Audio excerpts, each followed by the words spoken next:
Welcome to the Call to Learn Table Talk discussion. I think this is number 8. It is number 8. It's on the 8th and it's number 8. Hey, that's pretty cool. I noticed cool. that this morning when I was registering it, so it's kind of whatever. Okay. It is what it is. Well, welcome. Today we are going to start a new unit. Yeah. And so this whole month we are going to focus on receiving revelation. And today's focus on receiving revelation is our answers. How can we receive answers to prayers? And how we teach our children. And how we teach our children to do that. Yeah, that's right. Well, cool. Yep. And so we have our special guests today are going to be Donna Goff. Help me out here. Alex Spicer and Nicolene Peck. Yeah. So those are the 3 that we're going to hear from today. All right, cool. So how do you teach your children how to follow the Spirit? That's the question we've asked many leaders throughout that. So I want you to ponder that question while we're going throughout that. So Tom, how do you teach your children how to follow the Spirit? I would say I try to notice times when the Spirit's obviously there. Mm-hmm. Kind of like what we were taught when we were on missions.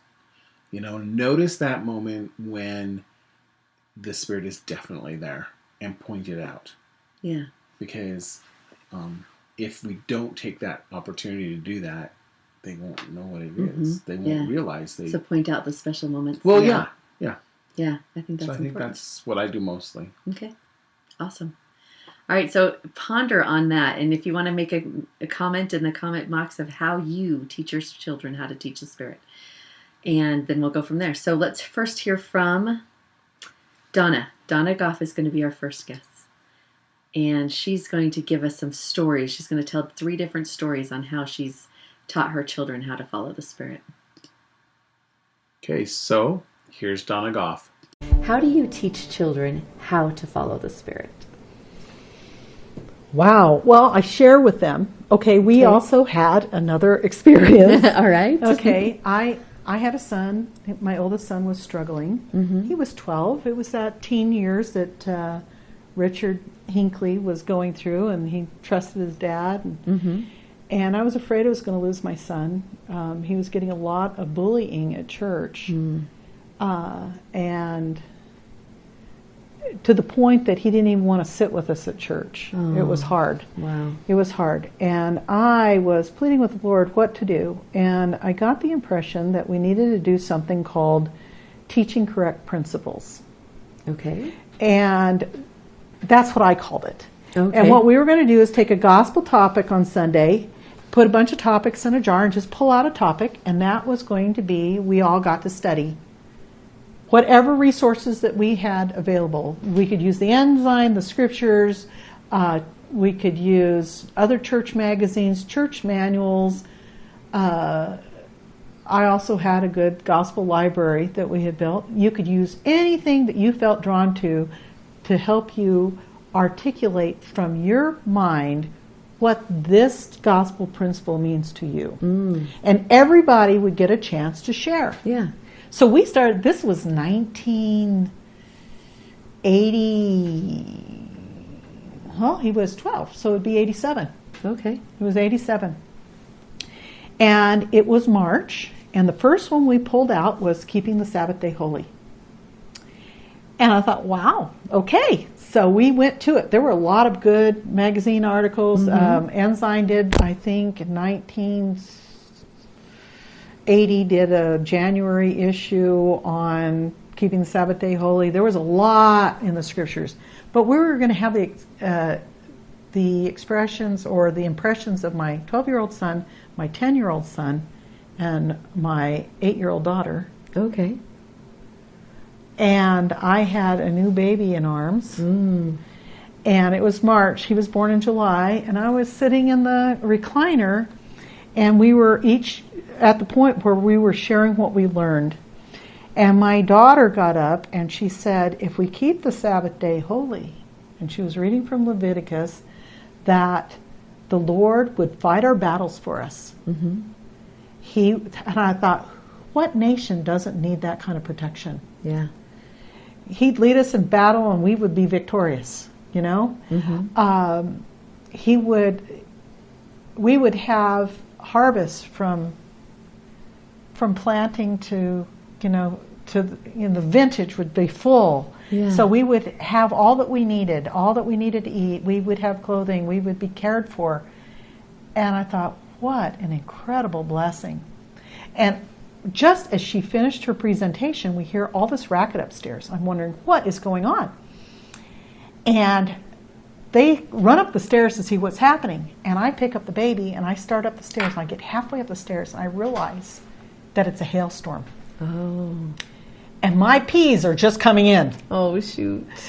And so I started praying, Heavenly Father, this is an opportunity to teach my children about keeping the Sabbath day holy. We were keeping the Sabbath day holy. Please protect my peace. Okay? Yeah. Well, I get up to the top of the stairs. My oldest son's pressed against the window. If I hadn't seen it with my own eyes, I wouldn't believe it. And my daughters, I know what's going on. And her other brothers, what's going on? Dad says, Mom prayed. And I thought, okay, what's going on? So I couldn't wait to get up there. And I get up there, and I have a garden. You know how a capital E has 3 prongs? Well, my garden had 4 raised beds. Along the north end had a long raised bed, and then 4 prongs coming out. Okay. And the peas were planted in the prongs. Okay. And they were just coming on. So this is sometime in March, beginning of April. And I get there, and the hail is coming down, and it's pea-size hail. It's that white balls. Yes. And some as big as small marbles. They are landing in the pathways, but not on the raised beds. Any ones that ended up on the raised beds hit the pathway and bounced up. So nothing that could damage anything. It was almost like angels were standing there with umbrellas protecting all the beds. If it was a long bed, somebody could say, it was the edge of the storm. But how do you scientifically describe how these long 12-foot beds could have hail falling in the fingers in between them and not on the beds, other than the answered prayer? Yeah. God the angels were covering them. Yeah. And so my daughter writes about that on her blog. That is her miracle. Wow. And they heard an answered prayer. Another time, I had a daughter who wanted to take a paper out. It was Sunday. And I thought, oh boy, this is a hard one for Mom, teaching them correct principles. I just looked at her and I said, but it means you'll have to work on Sunday. And she says, but I need the money to go to camp and all this kind of stuff. And I just looked at her and I said, don't you trust the Lord? That's all I said. Don't you trust the Lord? Oh, wow. No lecture. I said, it's up to you. So she took the paper out. And again, I had a newborn baby. And I was in bed on the first Sunday she went out, feeding the baby, cuddling him, and all of a sudden I got this impression that something was dreadfully wrong. My husband was in the shower. I got out of bed. I said, there's something wrong with Julie. She is not safe. Something is wrong. And so he got out of the shower, and by the time he was dressed and got to the front door, she staggered in and collapsed on the floor. Wow. She was a very thin girl. She had walked for a few blocks. It was winter. It was January. This baby was born January 11th, and it was toward the end of the month, and it was very cold out there. And she reiterated what had happened. She said, I'm canceling my paper out. And what had happened was she got very cold. She didn't have a lot of body fat to keep her warm. She got very cold, and she sat down on a curb. It was 7 o'clock in the morning.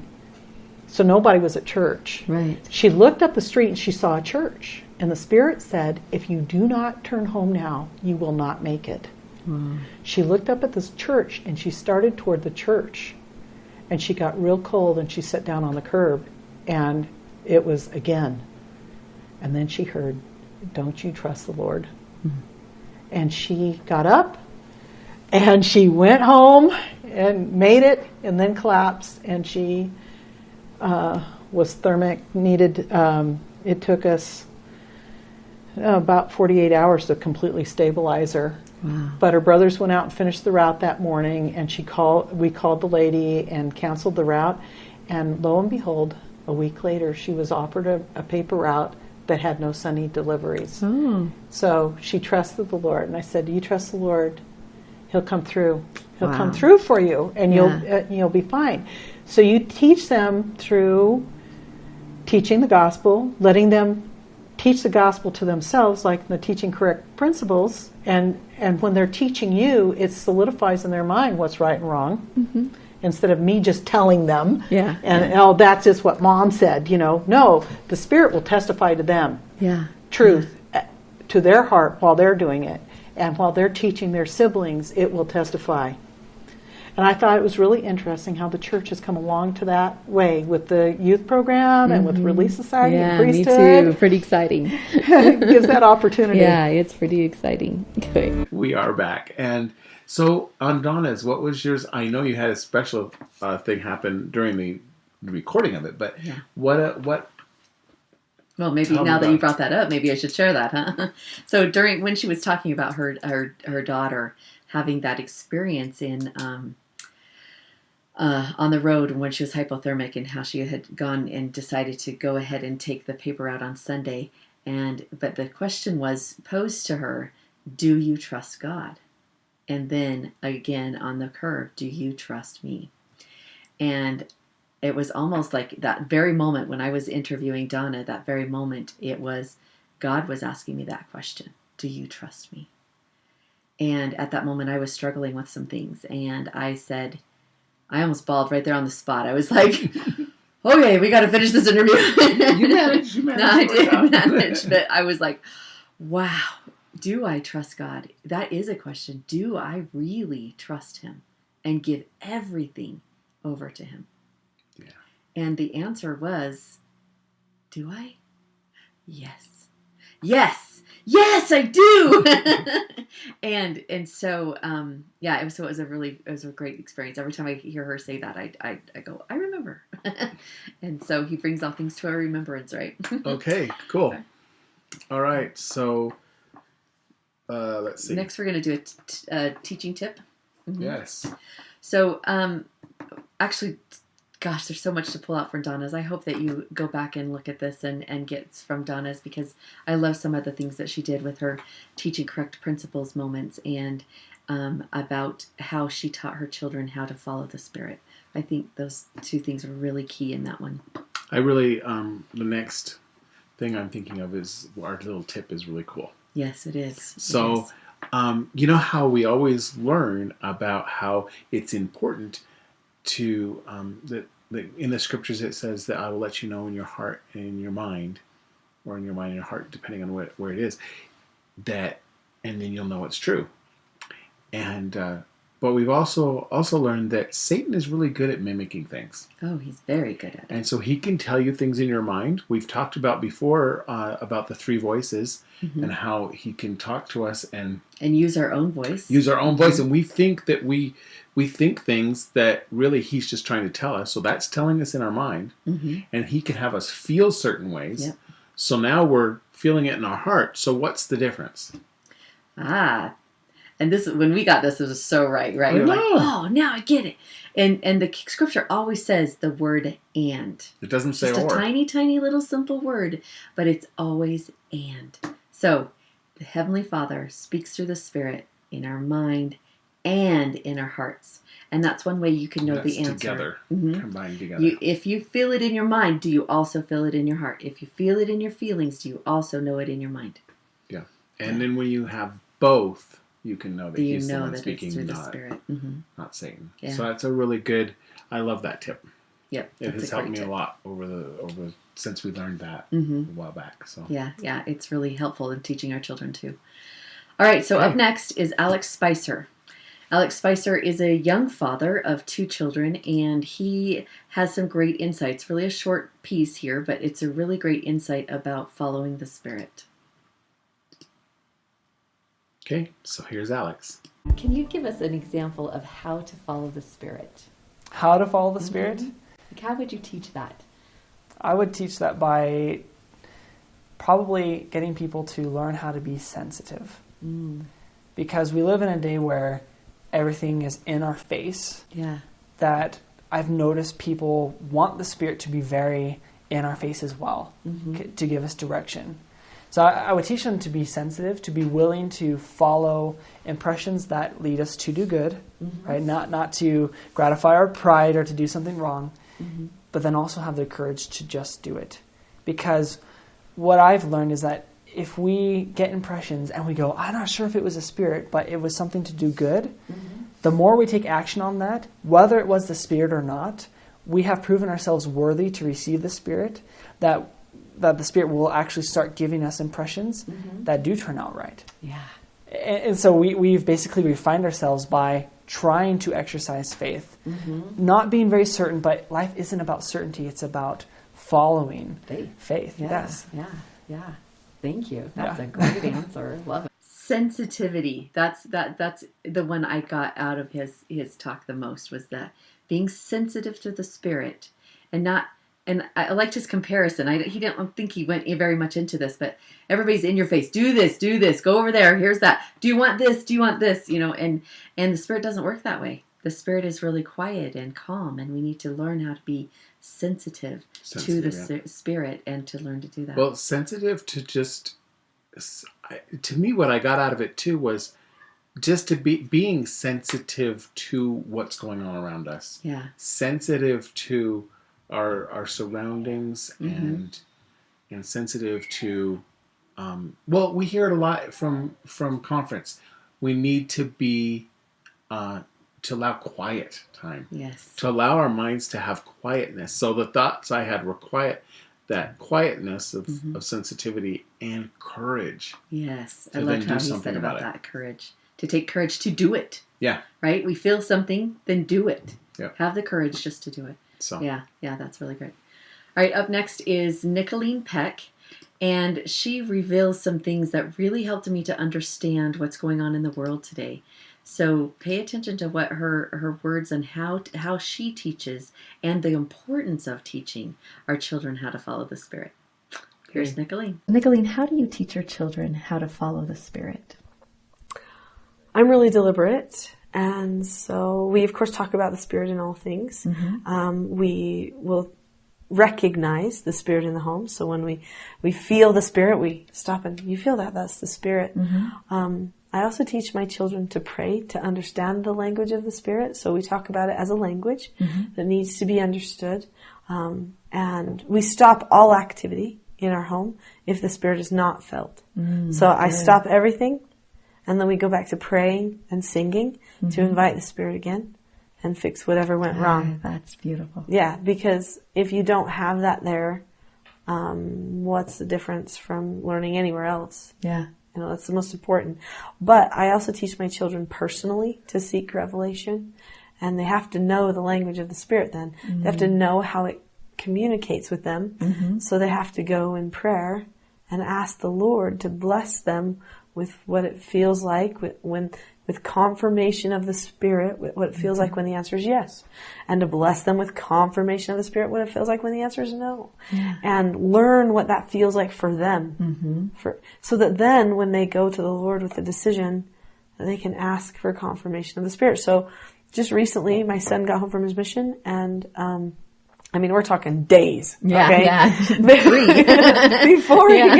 Before he got home, I was submitting applications to all these colleges because we didn't know where he was going to go. And he's midway through. He's a junior. There's some specifics that he wants. So we're applying all these places around the country. And he comes home. We end up having a conversation, going over all of it. We went through a kind of a formula for how to pick the college that's right for you that I learned from Diane Jepson, my good friend, and a fabulous thing. And so we went through this, and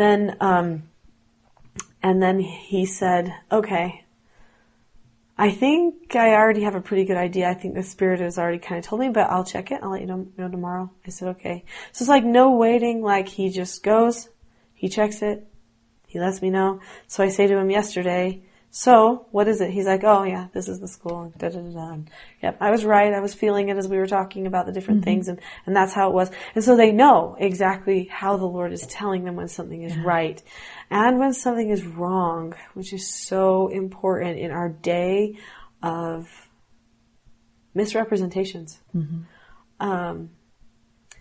There's almost nothing more important to teach your children than to how to feel the Spirit. And I'm just going to say that as a blanket statement. I don't care if they can't read, if they know how God talks to them. That's important because there's a lot of people in the New Age era. There's a whole different type of a belief system. It's called cosmic humanism. And this particular type of belief system, everybody says, "Oh, God told me this, and God told me this, and this, and I want this because God told me." And I got to tell you, to them, even God isn't fully God. God is them. I wanted this, so I'm God. And that's in the cosmic humanist. So we could be hearing about God all the time from people that we know and care about, and it might not be really God. Yeah. That's called a counterfeit. There's counterfeits for everything. Yeah. There's counterfeits for all the truths. And so you have to be so careful. Yeah. Of what you will accept. And the children have got to know there's counterfeits to every power. And they are promoted as ultimate truths in our society today. And we've got to be careful. Yeah. Okay, so Nicolene Peck, what was she had a lot of things, right, packed into that. Yeah, I liked how she just said, mostly I said, the most important thing is teaching your spirit teaching your children how to follow the Spirit. It's more important than even reading. It doesn't matter if they can even read. It's if they can know the language of the Spirit. Yeah.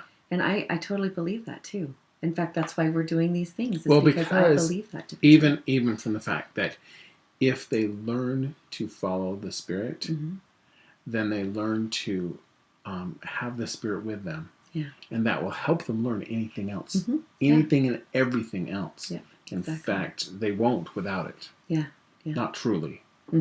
That's true. And then also her counter part of that was that she said there's also counterfeits, that we need to really be careful about who's talking and who's going to say that this is God speaking. And you got to understand that there are truth and error out there. Well, and I think that goes along with where are people's stewardships? Where do they lie? Yeah. Because if the stewardship isn't, if they don't have if they're saying God is revealing something to them over which they don't have any stewardship, then it's not God. Yeah. He doesn't work that way. That's a good point. He only gives you information over your stewardship. Yeah. Whatever that might be. But what's also important to realize is that he does the exact same words. He reveals things for our stewardship. Yeah. In other words, I can receive answers for what I need, for what my family needs, and for my stewardships. Yeah. I think that's a good point. So, Yeah. it's not just that you won't get it outside, but you will get it for what you have. Yeah. What else did you have here? So that was Nicolene. So, Tom, do you have asking good questions for our training tip? I do. Okay. So we're going to do just a little relationship trip in this tip, and this is asking good questions.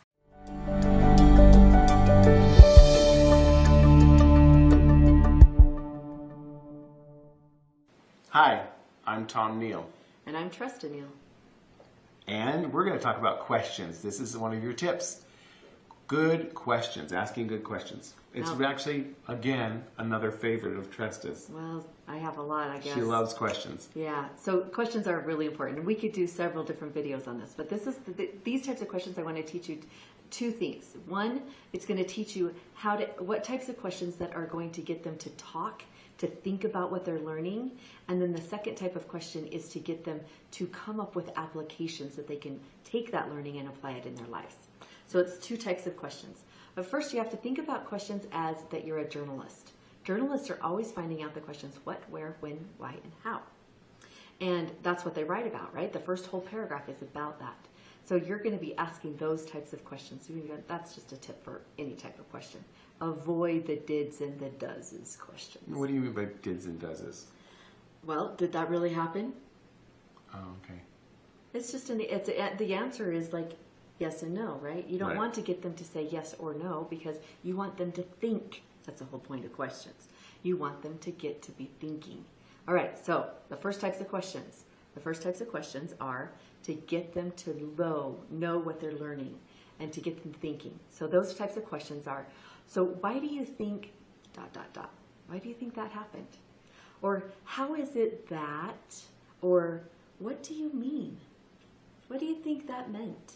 Got it. Right? Yeah. Does that get you thinking? Like if you were talking about the Revolutionary War and it says, why do you think he decided to put the cannon there? Yeah, I get it. Right? Those are the types of questions that get you thinking. That's the type 1 question. Now the next types of questions is to get them to learn how to apply it in their life. So those are the types of questions that you say, what difference would it make if? Or, what did you learn from? Do you see the difference in those types of questions? You're starting to think, oh, now I'm starting to apply it within me. They're starting to turn the learning from out here to the learning inside. They're learning to find those applications. And then once they find the application, then you're going to, challenge them to make it, invite them to make it, and then to hold them accountable. So another type of question in that area is, when have you felt that way? Like if you're talking about a story about a lady that was scared, when have you felt scared? How do you like those questions, Tom? You're making me think. Oh, good! It worked! So, this tip is all about questions. Avoiding the does and the does, which I never thought of before until you brought it up today. I'm glad you thought. And then... I made him think. And then avoiding any other yes or no questions. Yeah. So, here you go. Thanks. So ask good questions. I think that was one of our longer ones. I think we got it. Yeah, that was good. But I love the categories in that one. So that's good. Yeah, it is. So when it comes to feeling the Spirit, how do you feel the Spirit? How do we know we're feeling the Spirit? Well, other than it's in our mind and in our hearts, right? Right. Yeah. But there are many scriptures that go along with that and telling us how the Spirit speaks to people. Exactly. And one of them is with the feelings, for sure. But the feelings mostly are of joy and of peace. Those seem to be like the top fruits of the Spirit, are joy and peace. More that He reveals it to us, and He brings all things to our remembrance. I think that's one of my favorite ones, is that once we've learned it, He can help us to have it come to our remembrance. Yeah. And then He also sends messages. He sends messages different, and we'll go on to this one more detailed next week. Okay. Well, I can do a little bit, but messages like a rock in the walkway, or last Saturday. What was that? Do you remember that? Last Saturday, I was driving down the street, and I've been struggling with something a lot, and I saw this sign next to the church house that I'd passed, and it said, "This is your sign to come to church." And I thought, oh, that's so clever. I love this place. Such a clever place. And then all of a sudden, wait. And the Spirit spoke to me in my heart and in my mind and said, "This is your sign to ask forgiveness." And I went, okay. Okay. And so I prayed for forgiveness and received forgiveness. You had a really great experience. Yeah, I had a really great experience. So signs, just in signs and in messages throughout the day. But we'll talk more about that next week. We're going to do more. Well, I'm going to just throw out one thing that I've noticed is, for me, I often feel, you said peace and those feelings. Often a feeling I have is of empathy. Yeah. That's one I feel a lot. Okay, so. That's good to know. Okay, cool. Okay, so some announcements. All right, so on Saturday, this coming Saturday in just a couple days, which might not make a lot of sense if you're watching this later, but this is the 8th of March. And on Saturday, the 11th of March, we have our Call to Learn conference session for March, and it is on marriage. Yes. So we have, what do we have? We have the Rindlisbachers. Yep, Blaine and Audrey Rindlisbacher. We did a really great presentation. They did a fabulous presentation on marriage and the principles of marriage. And then we also have Christopher and Melanie Ballard coming in. That's right. I just couldn't remember who. And they're going to be talking about setting goals as a couple, and it's really how that affects your marriage. Yeah, And then Tom and I will be talking about the doctrine of marriage within the church. So I think it's going to be really cool. It's going to be really a powerful, powerful thing on marriage. And marriage is so important in the homeschooling world because you have to be on the same page with your homeschooling. Oh, absolutely. Or otherwise it's not going to work. It's going to be a struggle. And so, yeah, I think we need to talk about marriage and how the importance of it. We're also going to we've talked about fathers last month, and in May we're going to talk about mothers. So really, May? Yeah. Why did we do that in May? I don't know. Anyway, we're excited for this Saturday, and remember it's at 10 a.m. on Saturday, and so come and join us and sign in and make comments throughout the whole time. Yeah. I think the others may be trying, we always invite our presenters to be on. The Rindlisbachers for sure they're will. planning on it. And the Ballards are trying to work out the details. So hopefully they'll, at least Rindlisbachers will be there to answer questions. And then obviously we will answer any questions that we see in the chat box as well. Yes. So it looks like you have a quotation for us. So let's end what's your with quotation? Official slot. Okay, so you remember that after Brigham Young took presidency, or just before he took presidency, and after Joseph Smith was killed, Joseph Smith came to Brigham Young in a dream, and I wanted to just read his statement. I always heard just parts of it, is that teach the Spirit, but there's a lot more to it. So I wanted to read the whole thing today. It says, Joseph stepped forward and towards us, looking very earnestly and very pleasant, and he said these words, "Tell the people to be humble and faithful, to be sure to keep the Spirit of the Lord, and it will lead them right. Be careful and not turn away from the small, still voice. It will teach them what to do and where to go. It will yield the fruits of the kingdom. Brigham, tell the brethren that if they will follow the Spirit of the Lord, they will go right." And we leave this with you and hope you have a really great day. Okay. See ya. Bye.